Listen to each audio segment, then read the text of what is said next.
Good morning. I'm Libby from Quantum Sails, the official sail maker for the Helly Hansen Sailing World Regatta Series. We've partnered once again with SailFlow Weather to bring you daily forecasts and expert tips to get your day started. A couple of reminders, we do have overnight service if you happen to need it. Come see us at the Quantum Table at the Bayview Yacht Club, or you can scan the QR code on our yard signs or take sails directly to our loft. We also have Chris Werner and Ben Peters from Quantum on the water with you. They're offering coaching tips, taking photos and video. We'll do a Zoom debrief on June 13th after the Chicago event, which is next weekend, and we encourage you to tune into that. It doesn't matter who your sailmaker is. It's a great opportunity for everyone out there. And I'll put the link to sign up in the chat here. Also with this link, you can get in touch for service or any of our reps that are here in Detroit. With that, take it away, Shea Gibson. Thank you, Libby. It is Saturday, June the 1st, and second day of the race for the Helly Hansen Sailing World Regatta Series in Detroit. Myself, let me pull my draw tool over here, and let's go. Our speakers today, of course, Chris Werner, Ben Peters, Wally Cross, Bora Gulari. I know Bora is a local, definitely a local there. We'll talk about currents with him, and also on the course, what happened yesterday. We'll get with Chris Werner, Wally, Ben to chime in on what they saw yesterday on that east flow and what they saw with the currents on their courses as well. So a couple of housekeeping rules here. If you do have any questions, please feel free to put those in the chat box or raise your hand. We'll call on you live and field your questions. So don't be skittish about that. We love the feedback and love the questions for you. Of course, the shameless plug for SailFlow. If you haven't tried SailFlow, it's a free download, a free pro version, pro membership for 2 weeks. If you want to give that a whirl and any questions, call or not call, but email me at shay.gibson@tempest.earth. It used to be Weatherflow. Now we've sort of have gone to the Tempest route. So if you're familiar with our Tempest weather stations, those are pretty good. We have introductions today for overview, river currents, and breeze. Yesterday, we saw some easterly flow in the modest realm, so it took a little while to fill in. Up to that 8 or 9, like 8 or 9 knot range, but it worked out pretty well, I think, for everybody. So looking at the race course, let's give a brief synopsis from yesterday. I know, Chris, you and I were talking yesterday about what happened out on the courses. You were kind of making your rounds. What did you see out there with current and the winds from the east? Yeah, so there was a bit of current. It wasn't what I would call a huge factor on most of the courses. Maybe to me it looked a touch stronger on C than B, but I did see out there with sort of that easterly flow and the current, relatively kind of the same direction as wind. Just one of our little tips or things that we saw was just, as the wind speed would sort of pulse slightly, or, where there was some oscillation, I saw a lot of people, kind of, one tip for the day would be maybe do some timed runs before the start. There were definitely a bunch of folks that were just kind of caught with maybe underestimating, when the breeze drops a little bit, that effect of current really sort of, jumps up. So, maybe doing some timed runs at the start and just kind of being aware of it. It'll be different today, different wind direction, but just an idea of things that I saw out there yesterday was some degree of a factor, and more so, I think it, just kind of being prepared on the starting line and being on time. Yeah, good points. Wally, we talked about direction and the call yesterday was for a general easterly flow, 5 to 9 knots, definitely on the higher end once it filled in. We saw some oscillating out there, right? So it wasn't peanut butter spread across the entire course out there, right? So I think we were oscillating between about 90 and 120. Is that about correct? Yeah, not only the oscillations, the wind speed was up and seemed like there's 2 breezes fighting each other at times. Pressure wise, felt always a little bit better leftish. So the easterly hung in there pretty well, but there was opportunities to get across from the right every now and then.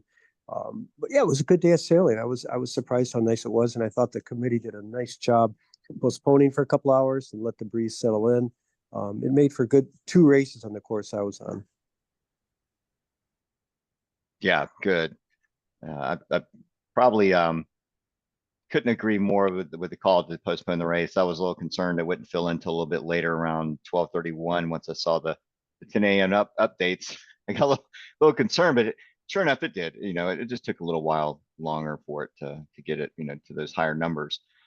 So real quick, let's go ahead and head over to the visible satellite. What's going on for today? It looks like out on the course, we're seeing some sort of pasty skies up where some mid to upper level clouds, some cirrus clouds are streaming in overhead, but pretty well, spread apart. We don't have a lot of that troughing moving in from the west until a little bit later. So it looks like this troughing activity associated with a little bit of low pressure and some warm front activity. It's going to be slowly making its way towards the Lake St Clair western bank as far as like late afternoon, evening time. So I do think we're going to see some precip moving in by then. If we look at the HRRR runs going out 3 o'clock this afternoon, we start to see some clouds moving in. And then by tonight around 8, 9 o'clock, showers start. And that's going to continue pretty much through the night. You'll see some on and off shower activity. Wouldn't be surprised to hear a rumble or two, especially with that south wind, but nothing severe. This is expected overnight tonight. Look at the NAM 3, we get a little bit better picture of that overall across the area with that little bit of low pressure moving across Lake Michigan and then heading up across the area and dragging some showers and maybe some convective activities across the area overnight tonight, but clearing up by tomorrow morning. So that's at least some comfort knowing that tomorrow won't be a wash or we won't have storms or rain to deal with during the race. I think most of that's going to clear up by just after sunrise, if not around 7 or 8 o'clock in the morning. Right now along the course, we're seeing south-southwest winds at about 212 degrees, 7 knots up along Grosse Pointe. We're up at about 8 knots, backing to 192. So I think this wind today is going to be a backing wind, slowly but surely. It may still be registering just a tinge of south-southwest at about 190 or so, right around the race start. But I think we're going to get hit 180 and start to back over to 160, maybe even 150. 140 might be a little bit much, but I think we're going to probably oscillate somewhere between 150 and 175 for this afternoon from like, I'd say 10:30, 11 o'clock and onward. So if we run all the available models, we just pick a point here. Pesh Island is the sensor that we're going to here. One of our ProNet stations, and for just a spot forecast, the higher resolution models are going a little bit more optimistic on the winds, on the speeds. HRRR is hanging around 10, the 2 kilometer, the WRF 2 kilometer up around 11, 12 knots. So with that said, I mean, just looking at the basic synoptic flow of the area, we're looking at about 9 to 13 for today, right? And it may take a little while to fill in that 10 to 11 o'clock gap. You might see, 6 to 8 knots and then inching up 7 to 10 by 10:30. And then finally around 11, 12 o'clock, we're starting to see those 8 to 12 knot surges. And then by 1, we're seeing that 9 to 13. So that's pretty much driven by high pressure. Yesterday, we showed this high pressure was nearly overhead. So we had those lake breezes. Now we have this high pressure over the Appalachian Mountains, and that's going to bring that return southerly flow. Eventually, at some point, we're going to see this ridge axis. It's a small ridge axis that's going to be drifting off to the north. That's going to be pulling those winds or backing those winds a little bit more south-southeast.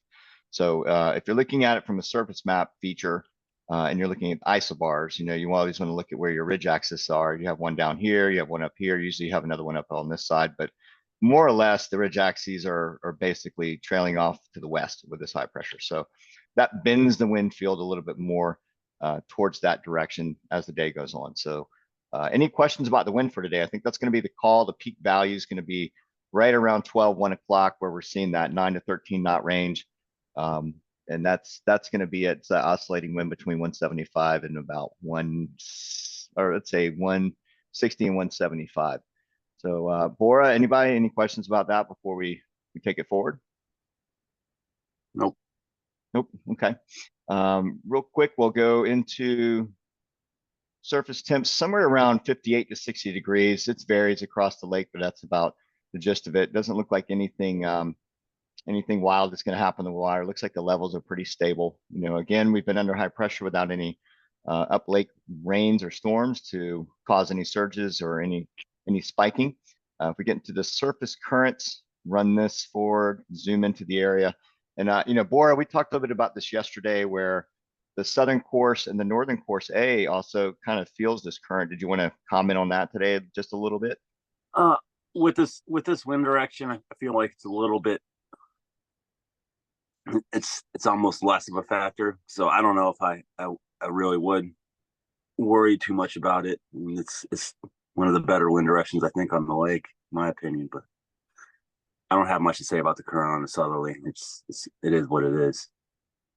Right, right. So we're probably thinking about 3/4 of a knot along those outer courses. As you get closer to Detroit River, you're starting to approach a knot, but without that easterly flow, even a modest easterly flow adding to that current, I think, yeah, you're right. Today would probably be a little bit less across those courses.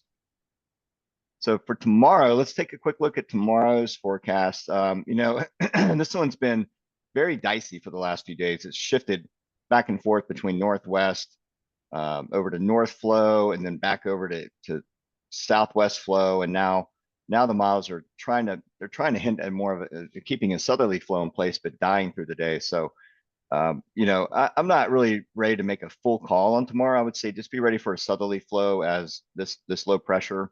What we have here is we have troughing low pressure with a double point. We have warm front activity here, warm front activity there. Looks almost occluded, but there's not enough cold air in the area for it to be an occluded front. This is all going to be kind of moving up to the northeast and dragging those showers up with it. So if we go out in time, you see that pulling through, and by Sunday morning around 8 a.m., that low pressure is nearly overhead. And that's why I'm saying once it passes through, we start to see things clearing out. But what's really interesting is that we have high pressure pulling down from Canada, which originally brought a northwest flow around with it. But the models are sniffing at a southerly flow. So I'm almost thinking that this high might be transposed between that area over Lake Michigan and down over the Ohio Valley, where we end up with this southerly flow around the more dominant center of high pressure, which is just trailing behind that troughing activity. I think that's what the models, the physics behind it, that's what they're sniffing at. But it's still, I think, a little bit early to make that call. We may see some shifting in those models this afternoon as it tries to decide where the center is going to be, here or here. And that's going to be the trick. So I just encourage everybody to join tomorrow morning to get the latest on it. Sure, you can look at all the different models. There isn't a specific one that I would recommend. I think they're just going to be a little bit shifty today.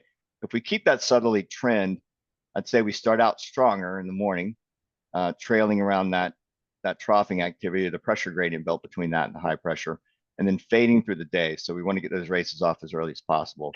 But that's just a preliminary look at tomorrow and not anything definite. I think that's, you know, it's important to join this call in the morning, ask those questions, or be ready to view it. So for today, it looks pretty good. I think with that, I'll stop share. Any questions from the panel before we sign off for today? I think pretty straightforward. Anything from Bora, Chris? I don't see anything in chat. No, all sounds good. Should be a nice day. Yep. All right. Well, everybody, you guys, everybody have a good time out there. Godspeed. Have fun. Be safe. And we'll see you back tomorrow morning, 7:30. Thanks, everyone. Okay.